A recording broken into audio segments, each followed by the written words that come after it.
Olá, nós aqui novamente. Então, vamos prosseguir com o tema do vídeo anterior. Nós fizemos uma introdução sobre a Revolução Russa, né?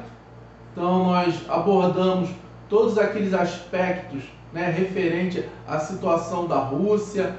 Era um regime absolutista, era governada por um czar, né, Nicolau II, e era um país agrário, né? Tanto é que tinha aquele apelido, né, um gigante de pés de barro, por ser um país com a economia baseada na agricultura. E aí nós terminamos, né, falando, né, daquela grande manifestação que vai ficar conhecido como Domingo Sangrento, em 1904, onde os soldados, né, do czar, né, lá no Palácio de Inverno, né, do czar, em São Petersburgo, né, ele vai permitir que os soldados atirem contra os manifestantes, que faziam uma manifestação pacífica, tá bom?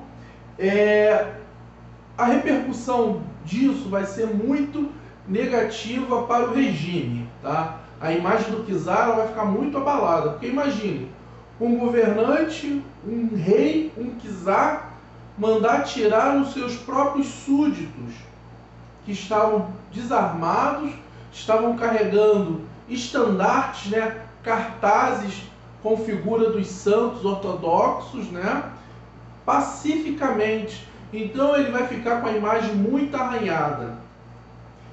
Ele vai tomar uma atitude, e é muito curioso, assim, por isso que eu, enquanto professor de história, eu adoro a minha disciplina. Por quê? Certos acontecimentos da história, eles vão se repetir. E o engraçado, a história, ela deveria servir de lição, e muitas das vezes não. Muitos dos governantes, se estudassem mais a história, não cometeriam certos erros. Foi o caso de Nicolau II. Por que eu estou falando isso? Um tempo antes, né, mais precisamente em 1789, um outro monarca, Luís XVI, também com a imagem toda arruinada, vai tomar uma atitude, né, que é a convocação lá da Assembleia Geral, né, ele convoca os Estados Gerais, né, na verdade, que era uma espécie de Assembleia Constituinte, né, e que vai desencadear toda a Revolução Francesa, né, nós já vimos isso. Agora a mesma coisa, Nicolau II ele vai convocar um parlamento que se chama de Duma, né, com a intenção, né, ou a sugestão de se produzir uma constituição, né, para limitar o seu próprio poder. Então ele convoca esse parlamento. Ele vai convocar em 1905 o Duma, o parlamento, né, uma constituinte. Nesse momento surgem novos atores políticos. Então vão surgir novos partidos, tá? Grupos. Quando a gente fala partido, não é partido como nós temos aqui no Brasil. É só para a gente ter ideia, ter em mente, né, que eram grupos, né, com a mesma ideologia, com o mesmo plano. Então a gente pode falar que eram partidos. Então nós temos o cadete, que tem esse nome cadete, né, referência às iniciais, né, o K e o D, em russo, né, que é Partido Constitucional Democrata. Partido Constitucional Democrata. Em russo ele vai ter as iniciais K e D, daí o nome, né, o Partido Cadete. Era um partido que representava os liberais, representava as ideias da burguesia, tá bom? Então, esse cadete vai ser um partido representante da burguesia. E de outro lado, novamente, a gente coloca como um partido, mas não é da maneira que nós temos os partidos aqui no Brasil. Nós temos também os sovietes. O que eram esses sovietes? O primeiro soviete ele vai ser formado na cidade de São Petersburgo, ou Petrogrado, que era o nome que essa cidade também tinha. Tá? São Petersburgo, ele vai formar esse primeiro soviético, que era uma organização, uma união, um comitê de operários e também soldados, né, locais. E esse tipo de modelo de soviético vai se espalhar por toda a Rússia. Por toda a Rússia irão se formar esses comitês de operários junto com militares, soldados ali das patentes mais rasas. E o mais importante é esse de São Petersburgo, tá bom? Novamente aqui, formado operário, uma união de operários e soldados. Então, lembre-se, quando a gente fala de sovietes, são esses núcleos, esses comitês, né, para organizar, para discussão política, econômica das áreas, né? Cada cidade vai formar o seu comitê, formado principalmente operários das fábricas e soldados, camponeses também. Não devemos esquecer, a Rússia era um gigante de pés de barro. A força camponesa era muito grande, então também existia camponeses nessa união. Tá? Em 1914, está aqui em vermelho, vai acontecer um fato extremamente marcante, que vai ser a entrada da Rússia na Primeira Guerra Mundial. Só que antes disso, lembra que eu falei que o Czar ele vai meio que cometer um erro em convocar a Duma? Em 1905, um pouquinho antes da guerra, né, vamos só recuar um pouquinho para a gente conseguir entender melhor esse período, a Rússia havia perdido a guerra lá contra o Japão. Então todas aquelas tropas, aqueles soldados que estavam lutando, retornaram. Então com isso, o Czar, que estava se sentindo ameaçado, né, porque as tropas estavam no exterior, ele não tinha quem lutasse por ele. O Czar, ele vai pegar essas tropas, ele vai se fortalecer de novo. Quando ele se fortalece, aquela promessa de constituição, ele meio que rasga. Então ele já fica com o filme dele queimado lá com o Duma. Ele já fica com o filme queimado com o parlamento. Ele está fazendo os caras de trouxa. Tá? Porque ele se sentiu poderoso de novo. Opa! É igual assim, né? Tem aqueles tipos de pessoa, né? Quer discutir quando tá com a patota, né? E aí, mas quando tá sozinho fica dando uma de humilde, né? Fica lá humilde e tal. Chegou os amigos, os parceiros, né? Aí a pessoa cresce, né? Mesma coisa aconteceu com Nicolau II. Quando essas tropas regressaram dessa guerra contra o Japão, ele cresceu novamente e começou a esvaziar o Duma. Tá? E aí ele vai cometer um grande erro de cálculo. Ele entra na Primeira Guerra Mundial. Lembra lá das políticas de aliança? Ele fazia parte da Tríplice Aliança. Ele vai defender a Sérvia. Ele vai defender a Sérvia contra a invasão alemã. Perdão, eu falei Tríplice Aliança, não. Rússia, Tríplice Entente. Vamos lá, ninguém me corrigiu, né? Ninguém ficou esperto. Tríplice Aliança. Alemanha, Áustria, Hungria e Itália. Com observação na Itália, né? Que depois muda de lado. Tríplice Entente ou Tríplice Entendimento. Grã-Bretanha, França e Rússia. Então a Rússia ela vai defender a Sérvia, que era um país meio neutro, né? Mas que tinha aquela questão do pan-eslavismo, né? Então eles entram na guerra contra a Alemanha, contra o Império Austro-Húngaro, contra a Itália, né? Que depois a gente sabe que a Itália vai mudar de lado. Então, pois bem, ele já havia perdido 10 anos antes a guerra contra o Japão. Agora o cara se mete numa guerra de novo, ele não aprende a lição.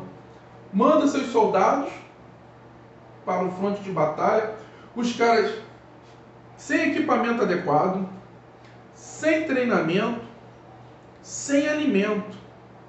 Desastre total. A tragédia já tá escrita, né? E o que acontece com a população? Para eu manter uma tropa no fronte, eu tenho que ter recursos. Então, recursos que eram essenciais para eu combater a fome, para eu combater a miséria, né? para eu combater, né, o desemprego da minha população, eu vou destinar para a guerra. Ó, aí eu vou ter lá meus filhos morrendo, os russos morrendo, jovens, e os velhos, os pais em casa, morrendo de fome também. Imagine como ficou a imagem do czar Nicolau II. Completamente arruinada. Tá bom? A consequência dessa entrada vai ser uma grande crise econômica, uma fome tremenda, os preços vão disparar, uma inflação enorme, e vai aumentar o quê? A insatisfação popular. Ele pediu, o cara pediu, né, para ser deposto. É o que vai acontecer. Chega aqui o ano de 1917. É um ano extremamente importante. Tanto lá do outro lado, né? Lembrando, história está tudo acontecendo ao mesmo tempo. Nós só dividimos aqui para ficar de uma forma didática, né? Então o que acontece? O ano de 1917 vai ser um ano em que vai ocorrer as revoluções russas. Porque a gente fala, ó, Revolução Russa, mas são as revoluções. E para a guerra vai ser importante também, porque é o ano da entrada dos Estados Unidos na guerra. É o ano que dá a virada, né, dos aliados, da Tríplice Entente. Vamos voltar aqui para o caso russo. Então, em 1917, começam a ocorrer novas manifestações na Rússia, só que agora vai ter uma diferença. O czar manda novamente os soldados lá para detonar, para bater nos manifestantes. Só que quando chega lá os soldados, o que ele faz? Não, é tudo irmão. Somos todos do mesmo povo. Abraça a população. Os soldados não irão cumprir as ordens do czar. Os guardas ao lado do povo. Os soldados ficaram do lado do povo, olha aí. Contrariou a ordem do czar. Não se repetiu o Domingo Sangrento. Tá bom? Aí vem a chamada Revolução de Fevereiro. Só uma observação. Olha que curioso. A Revolução de Fevereiro, na verdade, aconteceu em março. Ah, professor, como pode isso? Como que a Revolução de Fevereiro ia acontecer em março? Por quê? Na Rússia, eles utilizavam o calendário juliano.